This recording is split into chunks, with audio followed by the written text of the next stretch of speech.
নমস্কার বন্ধুরা, আজকের এই ভিডিওটিতে থাকছে 25শে জুলাই 2026-এর সবচেয়ে গুরুত্বপূর্ণ কারেন্ট অ্যাফেয়ার্সের এমসিকিউ প্রশ্ন এবং তার বিস্তারিত ব্যাখ্যা, যা আপকামিং যে কোনো কম্পিটিটিভ এক্সামের জন্য অত্যন্ত গুরুত্বপূর্ণ। তাহলে চলো আজকে যে নতুন প্রশ্নগুলো রয়েছে সেটা নিয়ে আলোচনা করা যাক।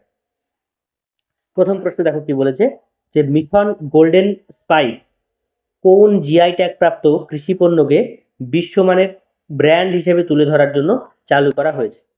Option A Lakadong turmeric, option B Darjeeling চা, অপশন সি নাগপুর কমলা, অপশন ডি কাশ্মীরি জাফরান। উত্তর হচ্ছে লাকাডং হলুদ বা লাকাডং টার্মেরিক।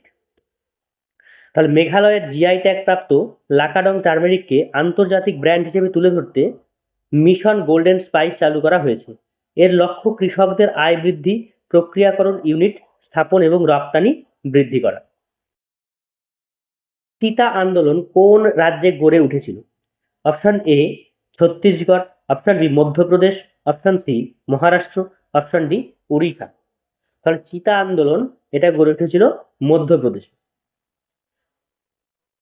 তাহলে কেন বেতোয়া লিঙ্ক প্রকল্প এবং পান্না টাইগার রিজার্ভের দোধান বাঁধ নির্মাণের ফলে বন ধ্বংস এবং উপজাতিদের উচ্ছেদের প্রতিবাদে মধ্যপ্রদেশে চিতা আন্দোলন শুরু হয়।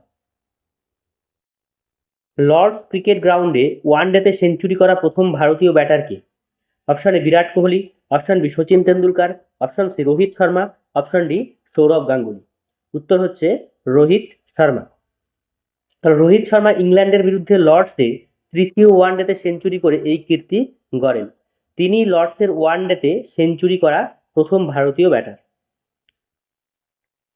ভারতের প্রথম river kinetic energy demonstration project কোন রাজ্যে স্থাপন করা হচ্ছে? Option A Sikkim, option B Uttarakhand, option C Himachal Pradesh, option D Arunachal Pradesh. উত্তর হচ্ছে অরুণাচল প্রদেশ। দেখো অরুণাচল প্রদেশে ভারতের প্রথম river kinetic energy demonstration project স্থাপন করা হচ্ছে। এতে বড় বাঁধ ছাড়াই নদীর স্বাভাবিক প্রবাহ থেকে বিদ্যুৎ উৎপাদন করা যাবে। জাতীয় পতাকা দিবস বা ন্যাশনাল ফ্ল্যাগ ডে কবে পালন করা হয়? 22শে জুলাই, 15ই আগস্ট, 26 ছাব্বিশে জানুয়ারি, 2রা অক্টোবর। তাহলে এর উত্তর কি হবে?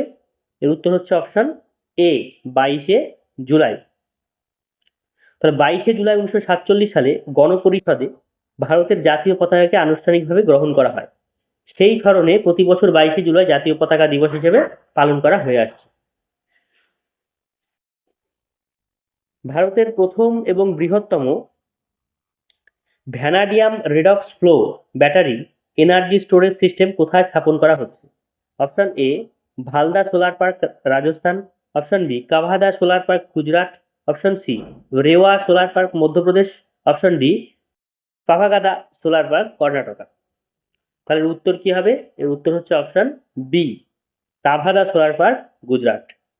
তাহলে গুজরাটের কাভাদা সোলার পার্কে ভারতের প্রথম এবং বৃহত্তম 100 megawatt vanadium redox flow battery energy storage system স্থাপন করা হচ্ছে। এটি নন লিথিয়াম এনার্জি স্টোরেজ প্রযুক্তির উপর ভিত্তি করে তৈরি করা হচ্ছে। ভারতে ডিসিজিআই কর্তৃক অনুমোদিত প্রথম ডেঙ্গু ভ্যাকসিনের নাম কি?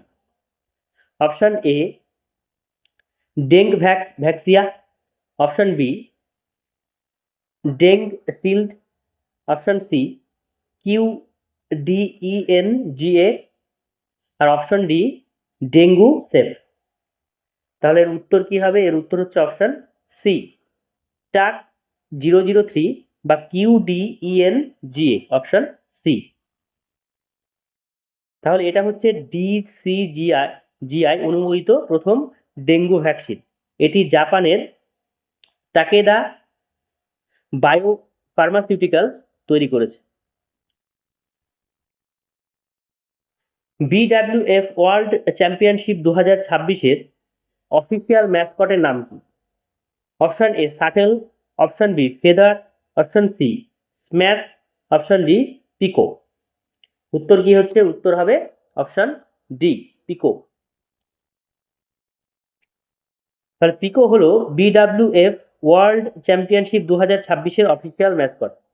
এটি ভারতের জাতীয় পাখি ময়ূরের থেকে অনুপ্রাণিত। 17 বছর পর এই প্রতিযোগিতা নয়াদিল্লিতে অনুষ্ঠিত হবে।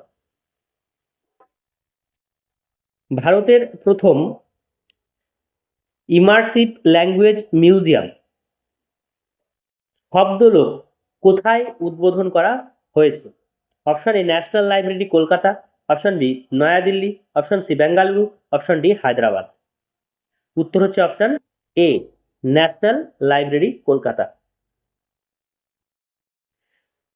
তাহলে ভারতের প্রথম ইমার্সিভ ল্যাঙ্গুয়েজ মিউজিয়াম বা শব্দলোক কলকাতার ন্যাশনাল লাইব্রেরি চত্বরে উদ্বোধন করা হয়েছে। এর উদ্দেশ্য হচ্ছে ভাষার ইতিহাস এবং বৈচিত্র্যকে আধুনিক প্রযুক্তির মাধ্যমে উত্থাপন করা। আইআরসিটিসি এর অতিরিক্ত চেয়ারম্যান এবং ব্যবস্থাপনা পরিচালনা বা সিএমডি অথবা এমডি এর অতিরিক্ত দায়িত্বভার গ্রহণ করেছেন কি? Option A Sanjay Kumar Jain, option B Rahul himalayan, option C Satish Kumar, option D Ashwini Vaishnaw. উত্তর হবে অপশন বি রাহুল হিমালয়ান।